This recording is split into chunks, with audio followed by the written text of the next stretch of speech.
Service पे ना कैसे फ्रॉड होता है आज वो मैं आपको वीडियो में बताऊंगा और ये आपकी सूझबूझ है कि आप कैसे उससे बच सकते हो। आज हमारी दूसरी सर्विस होने वाली है क्योंकि 5000 किलोमीटर पे दूसरी सर्विस होती है, तो दूसरी सर्विस होने वाली है। आज हम जा रहे हैं शोरूम पे, और शोरूम पे नहीं, सर्विस स्टेशन पे हम जाएंगे, नेक्सा के सर्विस स्टेशन पे जहाँ से हमने ली जिकमोन की, उससे ली थी। अब ये एग्जीक्यूटिव की गलती है या फिर उसको जानबूझ के उसने ऐसा किया है, वो एक अलग बात है, बट डेफिनेटली यहाँ पे हमारे पैसे ज़्यादा लग रहे थे, ठीक है। और वो व्हील अलाइनमेंट वगैरह से रिलेटेड था, वो मैं आपको वीडियो में आगे बताऊंगा। अभी हम पहुंच चुके हैं नेक्सा के सर्विस स्टेशन पे और हमारी गाड़ी बिलगने वाली है। सामने एक और बलिनो खड़ी है जो कि न्यू ही है, just new, brand new alpha edition है। हमें 9वां नंबर मिल गया है यहाँ पे, मतलब अभी हमारे सामने जो गाड़ी है उसके बाद हमारी गाड़ी का इंस्पेक्शन होगा। और वो इंस्पेक्शन में क्या क्या देखते हैं कि सारी आपकी गाड़ी कैसी है, अंदर भीतर बाहर से, और इसमें जितनी भी जो भी कीमती चीज़ें हैं, जो भी आपकी काम की चीज़ है, वो सब आप निकाल लो, क्योंकि बाद में उनकी कोई भी जिम्मेवारी नहीं होती है, वो पहले आपको बता देते हैं। और वो आपकी पूरी इंस्पेक्शन करते हैं गाड़ी का, ताकि आपको बाद में कोई भी आप ये ना बोलो कि हमारी गाड़ी पे यहाँ स्क्रैचेस आ गए या उसने कर दी। तो वो फोटो भी लेते हैं, प्रॉपर इंस्पेक्शन करते हैं पहले, लेने से पहले, अंदर जाने से गाड़ी पहले,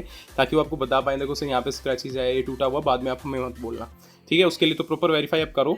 तो सामने देखो गाड़ी का हो रहा है वेरिफिकेशन, और हमारी गाड़ी इसके बाद लगने वाली है और डायरेक्ट वो चली जाएगी।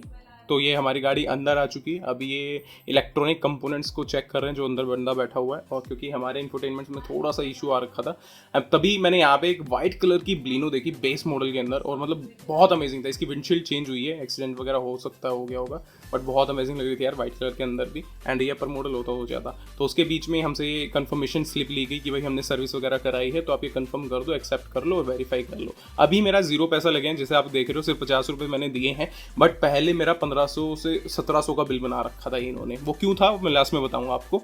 तो हमने यहाँ पे अपनी सर्विस कराई और देखो बिल्कुल ब्रांड न्यू कार हो गई यहाँ पे। और अभी हम चलेंगे घर की तरफ और फिर मैं आपको बताऊंगा कि फाइनली हमारे साथ क्या फ्रॉड होने से बचा। हम पहुँच गए। अब सर्विस का फ़ायदा भी हुआ है, नहीं भी देखो यार यहाँ पे ना बिल्कुल टायर दोबारा से हो गया, हालांकि ऊपर काफ़ी अच्छा है। तो मैं बताता हूँ कि दूसरी सर्विस में क्या क्या होता है और क्या क्या आपको ध्यान रखना पड़ता है, वो चलो दिखाता हूँ मैं आपको, कैसे आप फ्रॉड से बच सकते हो, या फ्रॉड बोलूँ या फिर उनकी नासमझी बोलूँ, या फिर मेरे को तो लगता पता होना चाहिए बंदों को, ऐसा तो नहीं होगा। तो वो आप उनसे कैसे बच सकते हो, वो क्या हुआ मेरे साथ दूसरी सर्विस में, वो मैं आपको बताता हूँ, चलो। तो भाई ये दिख रहा है आपको, ये पर्ची हमें बना के दी गई है, ठीक है। इसमें थोड़ी बहुत चीज़ें मैंने ब्लर की है क्योंकि मैं अपनी पर्सनल इन्फॉर्मेशन देना चाहता हूँ। तो इम्पोर्टेंट क्या है, आप ये देखो यहाँ पे जो चीज़ें काटी गई हैं, ठीक है, आपको देख रहे हो व्हील अलाइनमेंट, व्हील बैलेंसिंग, ये काटी गई है अलग से। और इसमें आपको एक सर्विस में जो 50 रुपये लगाए गए हैं वो लगाए गए हैं इसमें, जो आपका शैम्पू डलता है, ठीक है। उसके आगे जो आपका क्लीनर होता है, ग्लास क्लीनर, उसमें जो शैम्पू डलता है उसका डाल गए। दूसरा यहाँ पे टेफ्लॉन कोटिंग का इन्होंने 4500 रुपये बताया था, और साइलेंसर कोटिंग और एंटी रस्ट कोटिंग का टोटल मिला के इनको 2700-2800 के आसपास ही बता रहे थे। तो ये बन रहा था हमारा 1445 प्लस जीएसटी, मतलब 1600-1700 के आसपास का इन्होंने बिल बताया। तो हमने जब इनसे पूछा ना कि व्हील अलाइनमेंट और व्हील बैलेंसिंग करानी ज़रूरी है, तो इन्होंने हमें जवाब दिया, मुझे नहीं पता। वो तो कह रहा था कि सर मैंने तो सबको ऐसे ही बोला है, तो मुझे नहीं पता कि इसको पता था या फिर नहीं पता था। बट मुझे पर्सनली ये लगता है कि वो अगर वो सर्विसमैन है तो उसको ये सब चीज़ें पता होंगी, क्योंकि वो इतने दिनों से वहाँ पे सर्विस कर रहा है, तो ऑब्वियस सी बात है। बट मुझे नहीं पता, उन्होंने मना किया था कि उनको ऐसा ही था। तो उन्होंने बोला कि सर ये व्हील अलाइनमेंट और व्हील बैलेंसिंग करानी ज़रूरी होती है हर 5000 किलोमीटर पे।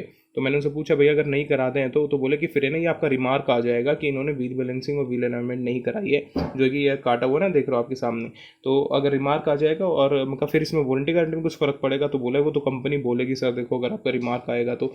मैंने हिसाब लगाया है यार, तो मैंने कैलकुलेटर खोला, देखो मैं को दिखाता हूँ, ये हो गया 1400 रुपये, ठीक है। तो मतलब आप हर उस सर्विस पे कितने पैसे दोगे, यहाँ पे आप 1400 के आसपास लगा के चलो, 1400 से 1500 आप लगा के चलो, इसका हर सर्विस पे इनके हिसाब से 5000 रुपये वो देना पड़ेगा, ठीक है।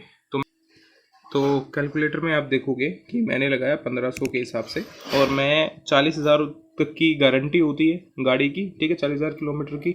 तो अगर मैं व्हील बैलेंसिंग नहीं कराऊंगा, सर्विस होती है 5000 रुपये, ठीक है, पहले 5000 रुपये होगी, हर 5000 रुपये कह रहे हैं व्हील बैलेंसिंग और अलाइनमेंट करानी पड़ेगी। तो उस हिसाब से 40,000 किलोमीटर में 8 बार व्हील बैलेंसिंग कराऊंगा, तो इंटू 8 मैं 12,000 रुपये तो ऐसे ही ना दे दूंगा।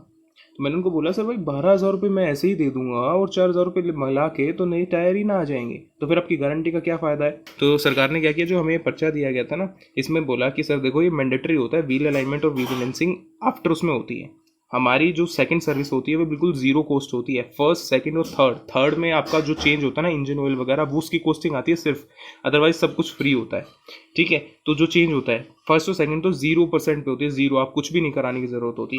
ठीक है, तो वो बोला कि सर ये है लिखा हुआ है कि, तो उसने हमें एक बड़ा सा ब्रोशर दिया, उसमें लिखा होता है व्हील अलाइनमेंट और व्हील बैलेंसिंग इसमें कंसिडर नहीं किया जाता। आप ऑनलाइन डाउनलोड करके भी पढ़ सकते हो मारुति की कंडीशंस किलोमीटर चलने का, जिसकी वजह से ये इन्होंने ये व्हील बैलेंसिंग और इसका लगाया हुआ चार्जेस 1500 रुपये, बाहर 300 रुपये में होती है। पूछा कि भाई 5000 का क्राइटेरिया आप और दिखा दो, तो बोले कि सर 5000 का क्राइटेरिया, तो बोले कि 5000 का क्राइटेरिया मैं भी ढूंढ के लाता हूँ। तो भाई उसने खूब ढूंढा लेकिन नहीं मिला, फिर उसने कॉल किया सर ऐसा होता है, तो उन्होंने मना कर दिया। फिर बाद में बोल रहा है कि सर देखो ये तो लिखा नहीं हुआ है, अगर लिखा नहीं हुआ तो फिर ठीक है, आपको कुछ पेनल्टी वगैरह नहीं लगेगी, आपकी वारंटी गारंटी पे कोई फर्क नहीं पड़ेगा।